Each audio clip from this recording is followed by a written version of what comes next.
બુદ્ધિશાળી કે આ સ્વામી આજ્ઞા કરે છે, એમને પણ ખબર નથી કે ડુંગરો ના આવે. અને ભગતજી પણ ગાડા જેવો ઊભો થઈને ચાલતા જાય છે લેવા માટે, એને ખબર નથી કે ના આવે.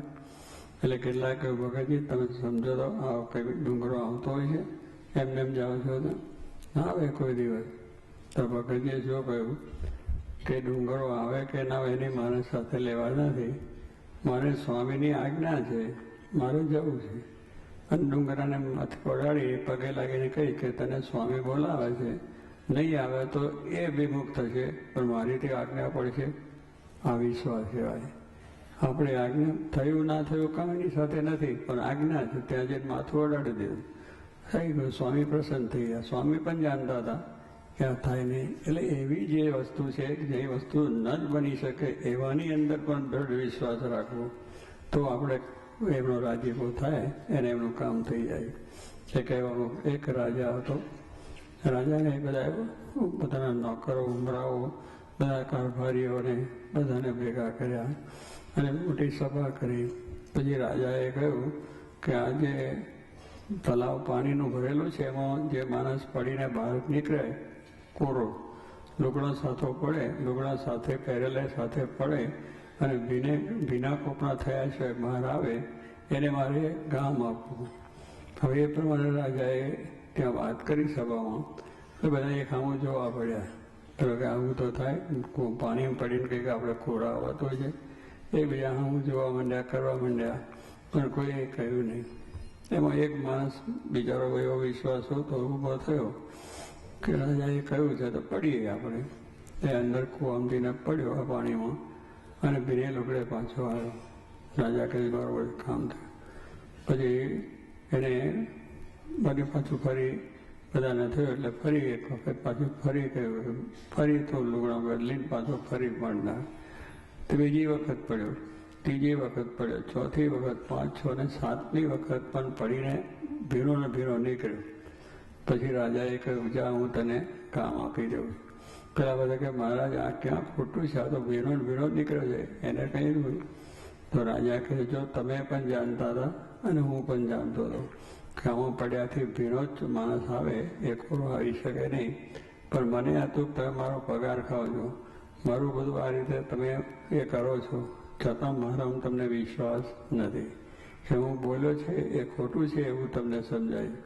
એટલે મારામાં વિશ્વાસ નથી. અને એક મારા વિશ્વાસ આવ્યો કે એ કહે છે કરવું, આજ્ઞા પાડવી. પછી એ જાણતો હતો ભીનો આવીશ, હું પણ જાણતો હતો અને તમે પણ જાણતા હતા. બધાને ખબર છે છતાં પણ એને વિશ્વાસથી કરી પડ્યો. તો મેં એને કામ આપ્યું છે. તમે બધા અત્યાર સુધી મારું ભૂખો છો, ખાઓ છો, પીવો છો, બધી આખા રાતનું કરો છો, પણ તમને આવો વિશ્વાસ નથી. એટલે એનો રાજીપો ન થયો. પેલાને ઉપર પડીને આવ્યો તો પણ રાજીપો થયો. એમ ભગવાનની આજ્ઞા આપણે કલ્યાણ માટે જ હોય, આપણો શ્રેય માટે જ હોય, પણ આપણને એની ખબર પડતી નથી. આપણને એમાં સંશય થાય છે અને સંશય થાય ત્યાં સુધી રાજીપો થાય નહીં અને આપણું કાર્ય પણ થાય નહીં. એટલે આ વસ્તુની અંદર આપણે સત્સંગ છે ને સત્સંગ કરીએ છીએ ને સાચી વાત છે, પણ ઘણી વખતે આવા પ્રસંગો આપણે ન બને એમ આપણે જાગૃત રહેવાનું. આ બધી વાતો સાંભળીને એ છે કે આજ્ઞા એ મોટી વસ્તુ છે, બધું થાય છે કરે છે, પણ એની સારું કરીને આપણે એમનો પાછો અભાવ પણ આવી જાય, અરુચિ થઈ જાય, સત્સંગમાંથી અરુચિ થઈ જાય. કેટલીક વખત આવી બધી વસ્તુ બની જાય કે આ કહ્યું અમને આમ કર્યું, પણ આપણે ભગવાનને રાજી કરવા છે તો કરવું. ઘરમાં આપણે એકબીજાને રાજી કરવા માટે આપણે કઈ પણ રીતે એકબીજાને રાજી કરી શકીએ છીએ. તો કલ્યાણને માટે છે, કલ્યાણ માટે આપણે એમને રાજી કરવાના છે. તો એમનો રાજીપો આપણા પર થઈ જાય, સુખ્યા થઈ જવાય. તો અહીંયા સ્વામી આ દક્ષિણા પાર્વતીની વાત કરીને બંનેને આ કહ્યું કે મન ગમતું શું કહ્યું પેલા કાર્તિકને અભિમાન હતું મારો મોરનું, અને હું સારી રીતે પૃથ્વી પહેલો આવીશ. માતા કહે છે મારે ગાયની પ્રદક્ષિણા કરવી નથી, હું તો આખી પૃથ્વીની પ્રદક્ષિણા કરીશ. પેલાને વિશ્વાસ ના આવ્યો, ગણપતિને વિશ્વાસ આવ્યો.